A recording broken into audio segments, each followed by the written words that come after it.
नमस्कार मित्रों। कहा गया है कि ऊंचे कुल में जन्मिया करनी ऊंच न होए। कोई व्यक्ति अगर ऊंचे कुल में पैदा हुआ है और उसके कर्म अच्छे नहीं हैं तो वह ऊंचा नहीं हो सकता, वह बड़ा नहीं हो सकता। कोई व्यक्ति अगर नीच कुल में पैदा हुआ है, छोटे कुल में पैदा हुआ है और उसके कर्म अच्छे हैं तो वहीं बड़ा होगा, ऐसा धर्म ग्रंथ कहते हैं। मित्रों, मैं देख रहा हूँ कि आजकल जात की लड़ाई जो है बहुत तेज़ी से चल रही है। लोग अपने अपने जात की बखान किए जा रहे हैं। मेरी जात सबसे बड़ी है, मेरे जात में ये महापुरुष हुए, वो महापुरुष हुए, और इस तरह एग्जाम्पल दे करके, उदाहरण दे करके लोग अपने को ऊंचा दिखाने की कोशिश कर रहे हैं। लेकिन उनको ये समझ नहीं है कि जो भी महापुरुष या संत महात्मा जिस जात में हुए उनके कर्म कैसे थे, क्या वह कर्म ये सब लोग कर रहे हैं। केवल जाति को ऊंचा कहने वाले लोग मेरी बात को ध्यान से सुने। रविदास जी, सुपज भगत, मीराबाई, सबरी, सूरदास जी, तुलसीदास जी और भी बहुत से संत महात्मा हुए जो अलग अलग जाति में हुए। तो इन लोगों के कर्म अच्छे थे जिसकी वजह से पूरा संसार जो है इनकी पूजा करता है। क्या आपके भी कर्म अच्छे हो गए हैं? अगर कर्म अच्छे हो गए हैं तो आपको कहने की जरूरत नहीं कि मेरी जाति जो है सबसे अच्छी है, मेरी जाति में फला पैदा हुए थे, मेरे जात में फला महापुरुष पैदा हुए थे, मेरे जात में महान योद्धा पैदा हुए थे। बंद करिए ऐसी बकवास। आप उस काबिल बनिए, किसी का एग्जाम्पल मत दीजिए। अगर आप में वो काबिलियत है तो आप कह सकते हैं कि मेरी जात बड़ी है। आप नहीं भी कहेंगे तो लोग कहेंगे। मित्रों, रावण का नाम सुने होंगे। ब्राह्मण कुल में पैदा हुए रावण, और उनके कर्म अच्छे नहीं रहे जिसकी वजह से उनके कुल जात की मान मर्यादा खत्म हो गई। राजा हिरण्यकश्यप का नाम सुने होंगे।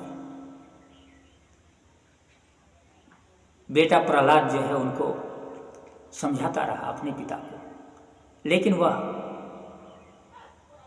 अहंकार में थे, अहंकारी हो गए, जिसकी वजह से उनकी मौत कैसे हुई आपको पता होगा। राजा कंस को देखिए, उनके कर्म अच्छे नहीं रहे तो श्री कृष्ण जी द्वारा उनका वध किया गया। तो मित्रों, यह प्रमाण मिलता है कि कर्म जिनके अच्छे हैं उनका कुल और जात भी अच्छा है, और कर्म अच्छे नहीं हैं तो कुल और जात अच्छे नहीं हैं। आप लाख कहते रहिए कि मेरा जाति जो है, मेरा कुल जो है सबसे बड़ा है, कहने से नहीं होगा। बकवास है, सब झूठा है। आज जो है रावण, कंस, हिरण्यकश्यप या कुछ ऐसे जो राजा महाराजा हुए जो अत्याचारी थे, उनके नाम पर अपने बेटे का नाम कोई पिता जो है रखना नहीं चाहता है। सुबह सुबह कोई नाम भी नहीं लेता है कि दिन भर अच्छा नहीं बीतेगा। लेकिन वहीं सूर्यवंशी क्षत्रिय कुल में पैदा हुए श्री राम का नाम सभी लोग बड़े प्रेम से भजते हैं, जपते हैं, भजन गाते हैं। चंद्रवंशी यदु कुल में पैदा हुए श्री कृष्ण जी का नाम सभी लोग बड़े आदर के साथ, बड़े प्रेम से सुबह सुबह भजते हैं, भजन गाते हैं। कीर्तन करते हैं।